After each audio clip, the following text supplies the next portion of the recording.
amb aquests primers minuts del programa parlarem d'un altre aspecte que també és important, sobretot quan des dels mitjans moltes vegades parlem del territori, moltes vegades també ens equivoquem focalitzant molta informació dintre del que és la capital, però a nivell de comarques evidentment s'han de tirar i es fan i s'engeguen iniciatives importants com aquesta que avui ens comentarà el nostre convidat. Estem parlant d'Oriol Oró, que ja saben vostès que al marge de ser director de Fira de Lleida és també conseller delegat de Global Lleida. Oriol Oró, bona nit. Molt bona nit. Bé, parlem de Rural Cent, que és una iniciativa que parla sobre temes tan importants com el de l'emprenedoria. Ja saben vostès que en determinats territoris fa falta, és molt important que la gent jove, determinats col·lectius amb problemes d'inserció social, que gent que té la seva empresa i vulgui accelerar per tirar endavant encara més el seu negoci, rebin un determinat suport de les institucions. I d'això es tracta. La Diputació de Lleida és qui finança aquest projecte amb Global Lleida, un programa integral per a emprenedors que volen crear, com dèiem, o millorar la seva empresa. Aquest projecte, Oriol, té un mirall, podríem dir, amb d'altres comunitats que també l'han engegat, no? Podem dir que d'alguna manera s'ha après de com ha funcionat per aplicar-lo també aquí a Lleida, no? Sí, és un projecte i una iniciativa innovadora, en el sentit que es pretén generar l'aparició de nous emprenedors, noves empreses, la creació de noves empreses, però amb una metodologia totalment diferent de la que s'ha estat utilitzant fins ara. Llavors, aquest tipus de metodologia s'ha ficat en pràctica en altres comarques catalanes i de les illes. S'han valorat els resultats i han estat molt positius i, per tant, en aquest cas, la portem a les nostres terres. La Segarra, el Solsonès i la Vall d'Aran seran les tres primeres comarques que tiraran endavant aquest projecte. Per què aquestes tres comarques? Bé, al final teníem que escollir-ne tres. És que si haguessin sigut altres tres també que s'ha preguntat el mateix. No, al final se n'han d'escollir tres, vull dir, es va fer una assignació pressupostària, amb la qual donava per tres comarques, i se'n van escollir tres, ha estat la Segarra, el Solsonès i la Vall d'Aran. I la voluntat és que en els propers 2 anys puguem cobrir totes les comarques de la província de Lleida. I quin és el finançament que es posa a l'abast dels emprenedors? Després parlarem una mica del procés, de com se fa, però parlem de la quantitat també. Sí, de fet, no són recursos que es fiquen a disposició dels emprenedors directament, sinó que el que es fa és ficar a disposició d'ells tota una metodologia, un acompanyament, és a dir, hi ha tot un procés d'aixecament d'iniciatives emprenedores o d'empreses ja consolidades que volen iniciar una nova línia de negoci o ampliar. Sobretot el que nosaltres la iniciativa està molt enfocada a tot el que és creació d'empresa, no tant autoocupació. Creació d'empresa, per tant, creació de llocs de treball. I el que hi ha és un procés d'aixecament de possibles iniciatives, un anàlisi dels projectes i un posterior acompanyament i llançament de l'empresa. Diguem que això té 3 fases. La primera és aquesta captació, captació dels emprenedors a través de diverses campanyes que es puguin fer. Hi ha un determinat nombre de places limitades en funció de la comarca o va en funció potser del projecte que després s'analitzi i es vegi que pot tenir una determinada viabilitat? Com es farà aquesta captació? Sí, bé, la captació el que es pretén, i ja s'ha iniciat perquè ja s'ha presentat al Solsonès i a la Segarra, que depenen de la Vall d'Aran, bé, el que es pretén és explicar la metodologia i, per tant, intentar impulsar, generar no diré un esperit emprenedor, però sí generar il·lusió. Tu que tens una idea, vine, explica'ns-la, i per tant nosaltres t'acompanyarem i veurem al final del camí si aquesta idea la podem ficar en pràctica i per tant tens un projecte que ha fet una realitat, o si pel camí l'hem de modificar perquè pugui ser una realitat, o si potser l'hem de tornar a repensar i veure'ns més endavant. I per tant no està limitat en cap nombre, a cap xifra concreta de candidatures. Quantes més candidatures hi hagi millor, perquè al final, per una mera estadística de percentatges, quantes més n'hi ha, més al final tenim possibilitats de que surtin. Es presenta la iniciativa, es presenta aquest projecte d'emprenedor, de negoci. Després s'analitza. Qui ho farà? Qui fa aquesta anàlisi a nivell tècnic, per dir-ho així, no? Sí, bé, hi ha tècnics especialitzats, professionals de l'anàlisi, on es fa un anàlisi del projecte, s'estudia la viabilitat, es testa, és a dir, aquí el que es vol és, en certa forma, abans de decidir-nos a llançar l'empresa, és testar la nostra idea amb el nostre entorn. És a dir, amb aquells clients als quals ha d'anar adreçat i han de ser clients de la futura empresa, testar exactament si aquell producte que oferim o aquell servei si encaixa amb model, si encaixa amb producte, si encaixa amb qualitat, si encaixa amb servei i fent un procés de prova i error, de test, doncs anar evolucionant fins a arribar a decidir exactament si ho podem llançar o no. I al final és fer el pla d'empresa, però hi havia un procés de testatge. Podem parlar d'algun cas concret, encara que no diguem noms, vull dir, d'empreses o d'emprenedors que han presentat el seu projecte? En quin tipus d'àmbit són? Bé, l'àmbit és molt ampli.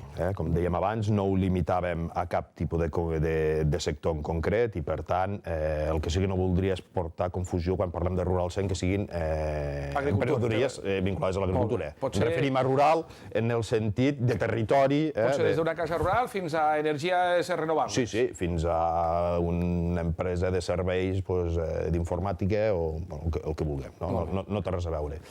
Per tant, el ventall és totalment ampli. Sí que tenim empreses que s'han presentat. Tenim algunes, avui m'ho estàvem comentant abans de vindre, que tenen, sembla que hi ha un projecte força interessant i avançat, i en aquest sentit, doncs, home, esperem... Sobre? No. En aquest cas sí que està vinculat al món agro. Molt bé. En aquest cas sí, però... Però vull dir, no, perquè... Podria ser perfectament que no, Pot ser, doncs, que, com dèiem, tenen que veure amb temes de restauració, per saber si poden ser aplicables també, o projectes vinculats a la restauració amb aquest aspecte, o cases rurals que dèiem també al començament. Vull dir, suposo que pot ser de qualsevol gamma que no tingui que veure amb l'agricultura. Entendràs que no utilitzem els noms perquè estem en un procés que tampoc sabem si acabarem i al final són projectes d'iniciativa privada que, per tant, fins que l'empresari no decideix fer els públics, nosaltres hem de preservar aquesta... Perquè el tercer tram ja es tira endavant el projecte, no? Una vegada arriba el tercer punt, diguéssim, del Rural 100, ja es tira endavant. Es tira endavant, inclús els acompanyen tot el que és el tema del finançament, els possibles business angels o fons de capital risc, per veure les possibilitats de llançament si els recursos propis no són suficients per fer-ho així, no? Aquest acompanyament no és només, suposo, a l'hora de l'arrencada, sinó que suposo que igual és també durant un determinat temps, o com va?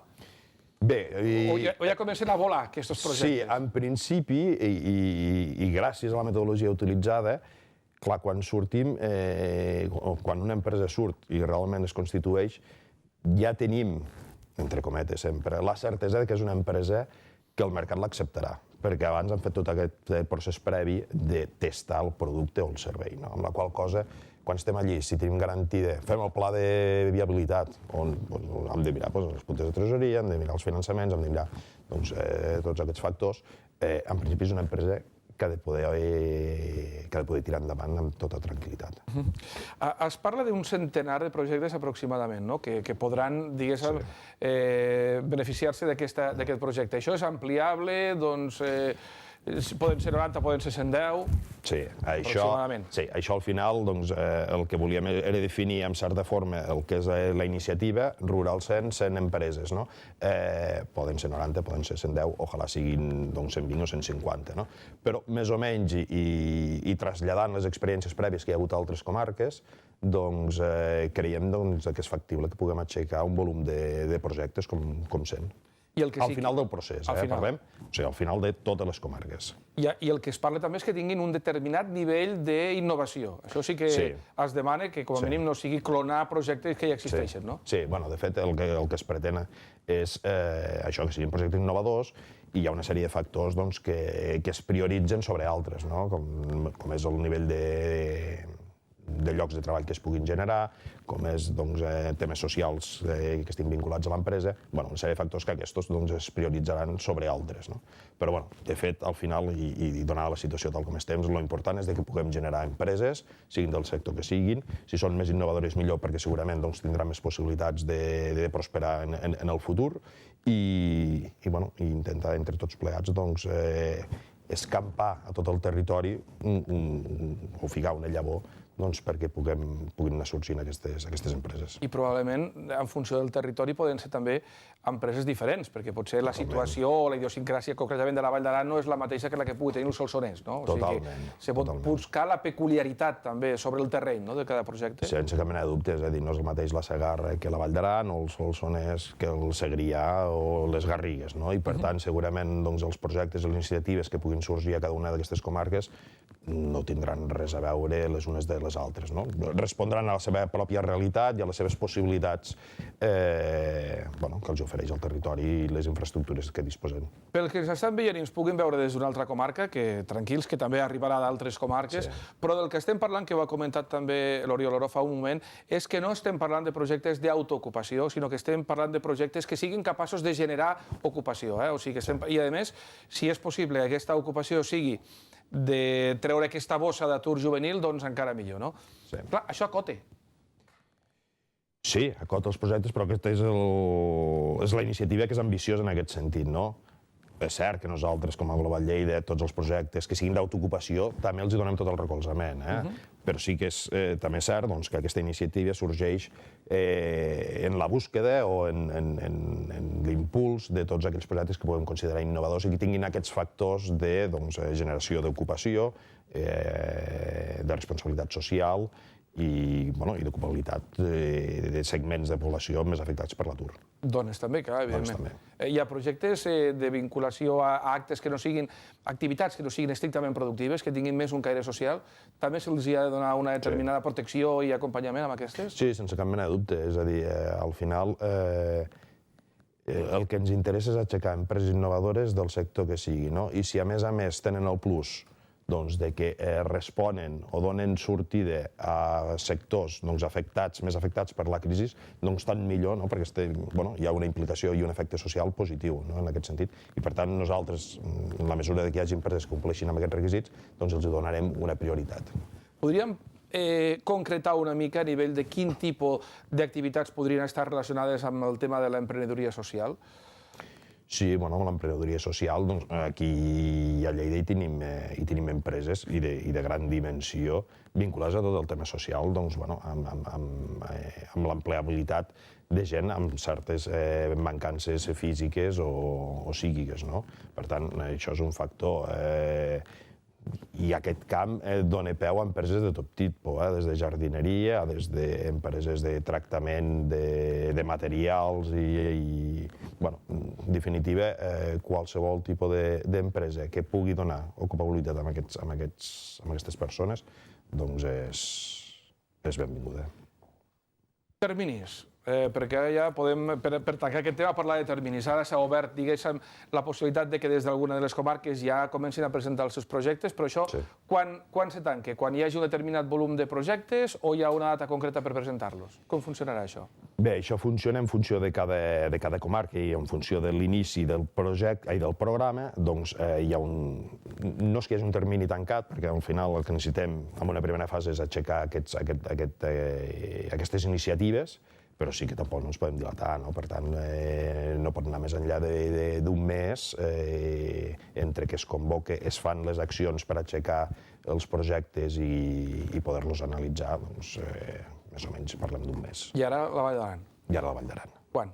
La Vall d'Aran, estem pendents per fixar la data, possiblement pugui ser qualsevol dia de la setmana vinent o l'altra. Molt bé, així ja seria el punt d'arrencada d'aquestes tres comarques i ha de començar a recollir a la pràctica aquests projectes i posar fil a l'agulla de quins són els més viables, no? Sí, perquè de fet, vull dir, el termini de tot el procés és a finals d'any. Per tant, vull dir, estem ja a portes de juny, avui és 31 de maig, per tant, tenim mig any i escaig per tancar el projecte. Doncs una cosa més, ja que tenim aquí avui a l'Oriol Oró, no el deixarem marxar, donat que té aquesta dualitat de responsabilitats com a director de Fira de Lleida, encara que falten dies per la Fira de Sant Miquel, però com sempre farem aquest impàs de 2 mesos, juliol i agost, amb el que molta de l'activitat es relaxarà, jo suposo que des de Fira de Lleida ja s'està treballant de manera intensa per els espais que estan contractats i demés. Ja es pot parlar ja d'un determinat nivell d'ocupació de cara a la Fira o encara és aviat? Sí, es podria parlar, però de fet És a dir, el nivell de contractació o d'ocupació a dia d'avui és exactament similar al que anem mantenint al llarg d'aquests darrers anys, no? També és cert que amb la crisi cada vegada es dilata més la contractació amb tot tipus de coses. La gent espera, apura més, per les circumstàncies particulars de cada empresa i les que vivim tots plegats, abans jo ho donava per fet, ara s'ho mira més tothom a veure com vaig, com anirà, com va la campanya, com em va més a més. I sí, és cert, de cara no tenim la intensitat de fira rere fira, setmana o cada 15 dies, però per una fira com Sant Miquel i Eurofruit, i aquest any, a més que hi tenim municipàlia, ja fa mesos que estem treballant i molt cuinen dins i amb molta intensitat. I el tema de la maquinària agrícola i tot això dels tractors, que tant s'ha parlat i s'ha deixat de parlar, diguem, hi haurà una determinada tranquil·litat fins al final, o com estarà el sector? Bé, jo espero que sigui el més tranquil possible, no? De fet, el sector en aquests moments, a dia d'avui, sembla que la campanya pot ser positiva, pot ser bona. L'any passat va estar correcta i, per tant, ens en gaudim tots d'aquesta situació perquè, al final, la nostra economia és una economia eminentment agrícola, no? I, per tant, la crisi la patim, però la patim en menor mesura. I esperem que amb tota normalitat es vagi contractant i amb una novetat, com a mínim una, a hores d'ara, que potser els responsables de les fires es guarden pel final aquells asos a la màniga per dir, tenim més novetats. Però de moment la que tenim és aquesta novetat en quant a que Eurofruit deixa de ser una fira vinculada d'una manera directa a Sant Miquel i comença a ser una fira independent amb un altre objectiu, no? Potser del que tenia fins ara? Sí, bé, fins ara Eurofruit i Sant Miquel es celebraven conjuntament, això seguirà fent, tot i que Eurofruit diumenge estarà tancat, és el pavelló 4, i respon a un anàlisi de la situació de la fira, del sector agrícola, de la maquinària, i vam fer una aposta per l'especialització i la professionalització dins del que és tot el que és proveïdors per a la indústria frutícola. I en aquest sentit vam veure que hi tenim un recorregut a fer, unes possibilitats de creixement importants, i que en el marc de les fires estatal no hi havia cap fira que respongués a aquesta necessitat. Per tant, Lleida com a territori eminentment frutícola, un dels primers, o líder a nivell estatal, creiem que ens podem posicionar perfectament i fer un gran servei a les empreses del territori portant aquí els seus proveïdors, en tot l'àmbit de tractament industrial de la fruita. En aquest cas, una fira absolutament professionalitzada. Sí, totalment professional. La resta de la Fira de Sant Miquel continua tenint aquell component de mirall, d'aparador de totes les comarques per veure des de la maquinària agrícola fins a estants de tota mena, però en qualsevol cas aquesta, que comença a volar sola, serà una fira absolutament especialitzada. Sí. Sant Miquel es mantindrà com aquests darrers anys, amb l'aspecte multisectorial, on hi podem trobar cotxes, on hi podem trobar temes agroalimentaris, o hi podem trobar maquinària pròpiament del sector, però Eurofruit serà exclusivament dedicada als professionals i amb una màxima especialització.